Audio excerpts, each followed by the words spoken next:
حضور علیہ السلام نے ارشاد فرمایا لا یحل للمرأة ان تصوم وزوجها شاہد الا باذنہ ولا تاذن فی بیتہ الا باذنہ. فرمایا عورت کو یہ حق نہیں پہنچتا کہ وہ روزے رکھے جبکہ خامد گھر میں ہو. نفلی روزہ رکھنا اگر عورت کو ہو تو وہ خامد سے پوچھ کے رکھے گی.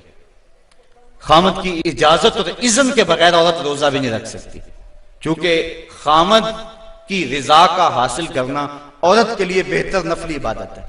اس لیے اگر خامد راضی نہیں ہے تو روزہ نہ رکھے، راضی ہے تو رکھ لے. اور فرمایا حضور علیہ السلام نے دوسری بات یہ ہے کہ وہ اس کے گھر میں جس کو وہ ناپسند کرتا ہے اس کو آنے نہ دے، اذن نہ دے. اور ایک حدیث کے اندر یہ لفظ ہیں کہ حضور علیہ السلام نے ارشاد فرمایا کہ وہ خامند کے بستر کو روندنے نہ دے.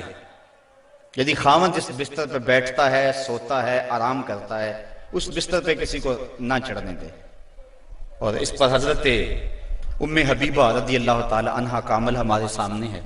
یہ ابو سفیان کی بیٹی ہیں اور حضور پر حضرت ام حبیبہ ایمان لے آتی ہیں، ان کا شوہر بھی ایمان لے آتا ہے. جب ہجرت حبشہ ہوئی تو یہ دونوں میاں بیوی حبشہ کی طرف ہجرت کر گئے. کچھ عرصہ وہاں گزرا. ایک دن حضرت ام حبیبہ سوئی تو خواب دیکھا ہے کہ میرے خامد کا چہرہ بدل گیا. تو سخت پریشان ہوئی. صبح اٹھی تو پتہ چلا کہ خامد عیسائی ہو گیا. کسی عیسائی کے پاس بیٹھنا اٹھنا تھا تو اس نے اپنا دین بدل لیا. تو حضرت ام حبیبہ رضی اللہ تعالیٰ عنہ الگ ہو گئی. کچھ عرصے کے بعد خامد بھی فوت ہو گیا. اب وہاں پردیش میں سارے جہان کو چھوڑ کر وہاں گھر بس آیا تھا تو وہاں وہ تنہا ہو گئی تو سخت پریشان تھی.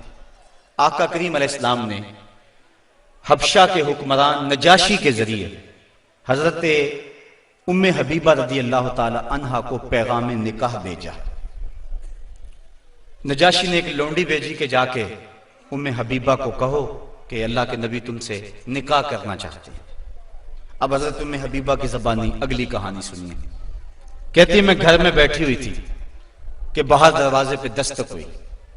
میں نے دروازہ کھولا تو ایک خاتون کھڑی تھی. میں نے اس کو بٹھایا تو وہ کہنے لگی میں نجاشی کی سمت سے آئی ہوں، اللہ کے محبوب صلی اللہ علیہ وسلم نے تجھے نکاح کا پیغام بھیجا ہے.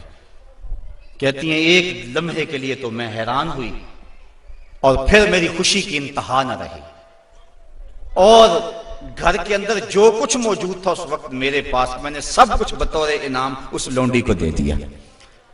میں نے کہا میرے مقدر کے حضور کے نکاح میں آؤں. پھر اللہ کے محبوب علیہ السلام نے ان سے نکاح کر لیا. وہ مدینہ تشریف لے آئیں.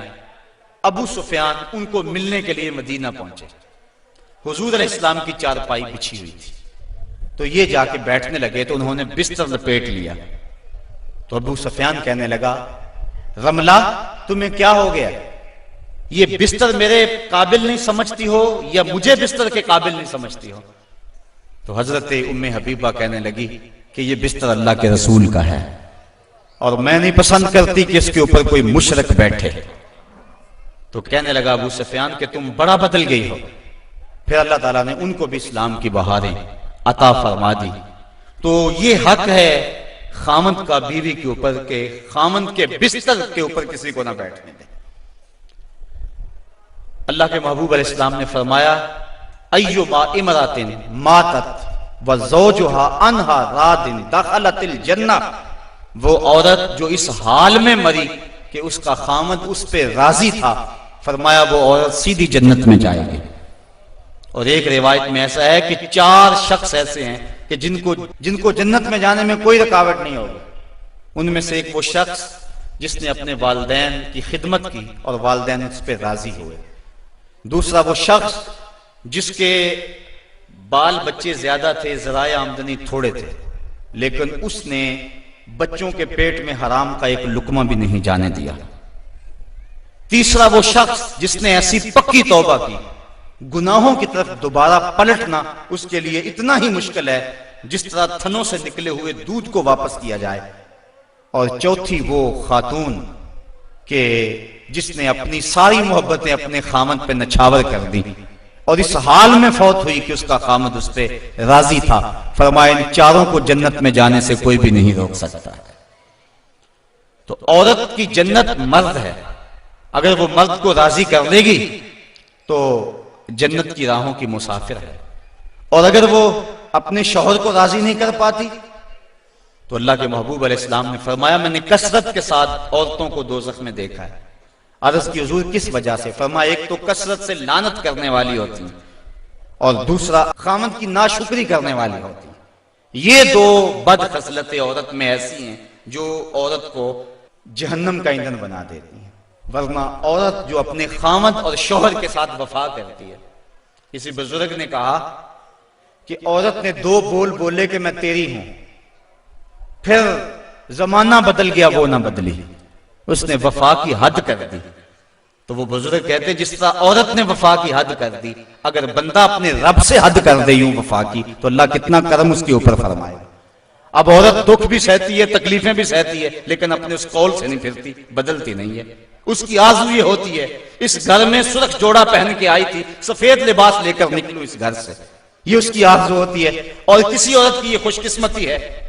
تو عورت اگر اپنے خامند کو راضی رکھتی ہے تو وہ جنت کی مسافرہ ہے، لیکن اگر اپنے خامند کو ناراض کر دیتی ہے تو وہ جنت کی خوشبو بھی نہیں پائے گی۔ اس حال میں مرے کہ اس کا شوہر اس سے راضی ہو جائے۔